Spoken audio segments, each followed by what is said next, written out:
This right here is one of the most successful franchises of all time. Aside from a killer catchphrase and theme song, it has an anime show that's been consistently running since the 90s, over 20 movies, a best-selling series of video games, and a popular trading card game. The name Pokémon is short for Pocket Monsters, referring to a collection of characters that famously started with 150 or 151 with Mew, and has since grown to, is that right, 896 of them. Pikachu has to be the most popular one, and good luck finding anybody who can't identify him. I was in the 3rd grade when the Pokemon craze hit hard, and you could say I was a bit obsessed. I spent hours playing Pokemon Blue for the Game Boy. I would watch the anime every day before school. I saw one of the first movies in the theater. I had all the merchandise. Folders, keychains, books, a puzzle. I remember that Burger King had these promotional toys, and I was sure to get every one of them. Oh, and the cards. That may have been my biggest obsession. I would wait outside of Toys R Us and rush in with the crowd when they got a new shipment of booster packs. We weren't allowed to trade them during school, so we would rush home at the end of the day and negotiate trades for, I don't know, the next hour or so. I can specifically remember when I first saw the new packages for the Jungle set, the Fossil set, and the Base 2 set. Now, when the Team Rocket set came out, it was toward the end of the 3rd grade, and I was starting to lose interest. And I know, it sounds like I may have taken things a little far with it, and I'm not going to argue with you there, but you know what? Pretty much every person I knew was the exact same way. Considering it got so popular so fast, you might be tempted to call this a fad. Just how long will this fad last?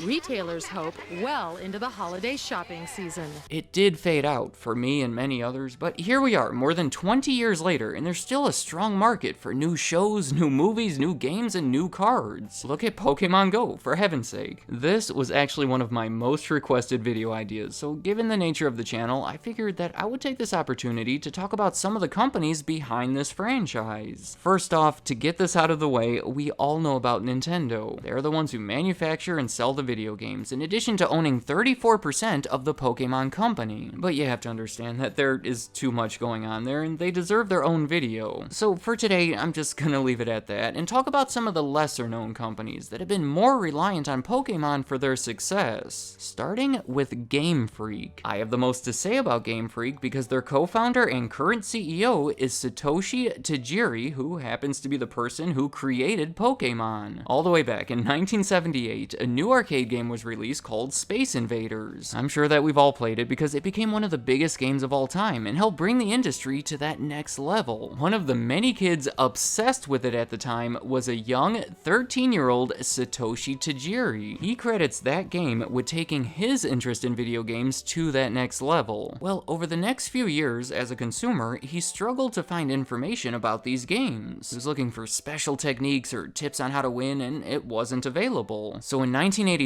noticing that the supply was not meeting the demand, he started his own magazine called Game Freak. It was certainly nothing special at first. He wrote it by hand, photocopied the pages, and stapled them together. Throughout the 1980s, it did gain some popularity and evolved into a larger, more professional operation. Then toward the end of the decade, Tajiri became frustrated with the state of video games on the market. He says that they generally weren't very good, so he decided that Game Freak would try to develop their own games. Again, it was nothing special in the beginning, definitely more of a side project where he didn't fully know what he was doing. He actually had to physically take apart an NES to see how it works so we can learn how to make games for it. But in 1989, the company finally released their first game. It was a puzzle game called Quinty in Japan, released under the name Mendel Palace in North America more than a year later. That one was made for the NES, but published by Namco. The first Game Freak game that was published by Nintendo was another puzzle game simply called Yoshi in 1991. 2 years later, Nintendo published another one of their games called Mario & Wario, which oddly enough is the only game that I've ever seen besides Mario Paint where you use that mouse to play with it. Here's what all this is leading to. The third game to be developed by Game Freak and published by Nintendo was Pokémon Red and Green for the Game Boy in Japan, later released as Red and Blue in North America about 2.5 years later. It was released in 1996, and that is when the world was first introduced to Pokémon. And I have to say, it was a miracle that this thing ever even came out. The big inspiration behind the game, and Pokémon in general, believe it or not, was bug collecting. Tajiri grew up in the suburbs of Tokyo in an area that was filled with nature. It was the perfect setting for one of his first passions, collecting bugs. It was actually a common activity among his friends and kids in Japan in general, but Tajiri took things a step further, to a point where his friends would call him Dr. Bug. He would design methods of catching them and categorize them and study them, but the hobby faded out as he grew older and his town became more urbanized. But in 1990, he thought back to those bug collecting days and came up with the main idea for Pokémon. He thought that the Game Boy was the perfect system for it, mainly because you can connect them together and they can communicate. There is so much more that could be said about this, but it took him 6 years to make it, and the whole thing was very ambitious and very risky because it put Game Freak in a shaky financial position. The employees were barely getting paid, some of them quit, Tajiri himself wasn't receiving a salary, and all of this with no guarantee that the game would ever be played by anybody. Tajiri himself has said, "When I finished Pokemon, I thought Nintendo would reject it. I was like a baseball player sliding into second base knowing he's going to be out, but somehow I was safe." But I mean, of course he was safe. It was a great game, a great concept that was made with care. And I don't have to tell you that it did end up being a big success. Something like 30 million copies sold worldwide and over 300 million over the course of their future games. Today, logically, they're one of the 3 companies that share the ownership of the Pokémon Company. I think the biggest lesson that we can take from this is don't be afraid to fail, because look at what this guy did. He repeatedly took things that he was passionate about and pursued them despite opposing circumstances. He started a magazine by writing it by hand and stapling the pages together. He started developing video games by taking apart a Nintendo and learning how to do it. And the thing that I admire the most is he continued to create Pokémon for 6 years even when it appeared to be bankrupting his company. I don't think that he could have said it any better. Even when he thought that he was going to be out, he kept running anyway. Alright, moving on to Creatures. This one has to be mentioned because they're the 3rd company who shares ownership in the Pokémon Company, and this is where their CEO comes from. They have roots going back to a video game developer called Ape Inc., who is most known for their Mother series, or Earthbound as Mother 2 is called in North America. Ape Inc. was shut down in 1995, and Creatures was the new development company that was created using many of the same assets. Well, right around that time, when Game Freak was going broke working on that original Pokemon game, Creatures stepped in to help, giving them partial ownership of the franchise. They've since been involved in developing different Pokemon video games and the trading card game. Speaking of that trading card game, next up is Wizards of the Coast. They are most known as the company behind Magic the Gathering, introduced in 1993 and becoming amazingly popular throughout that decade. Well, in 1998, they made an agreement that legally allowed them to manufacture and distribute their own Pokemon trading card game outside of Asia, meaning all of those cards being collected by me and many others across the United States in the late 90s and early 2000s were made by Wizards of the Coast. It was a massive hit for them, to a point where they can hardly keep up with production. For a brief time, the Pokemon TCG was just about as popular as Magic the Gathering. In fact, the popularity of these cards can be considered a big reason Hasbro was willing to acquire Wizards of the Coast for an initial payment of $325 million. And that's in addition to future payments ultimately totaling $500 million. In 2003, the Pokémon Company reclaimed the international rights to produce the trading card game, essentially saying Wizards of the Coast can no longer do it because we're gonna go ahead and do it ourselves. So as of that point, they are no longer involved, but it was a messy transition. It led to all of these accusations inside of a lawsuit against what is now called the Pokémon Company. Wizards of the Coast claimed that they had already developed these 2 expansion sets, and the Pokémon Company was illegally stopping the release of them. Also, allegedly, the Pokémon Company hired multiple executives from Wizards of the Coast and used them to obtain all of this proprietary information. I'm talking about the methods and materials they used for making the cards, in addition to information that they used to solicit distributors and vendors. It was all settled out of court a few months later. None of the terms were disclosed to the public, so no one knows how it ended, but yeah, that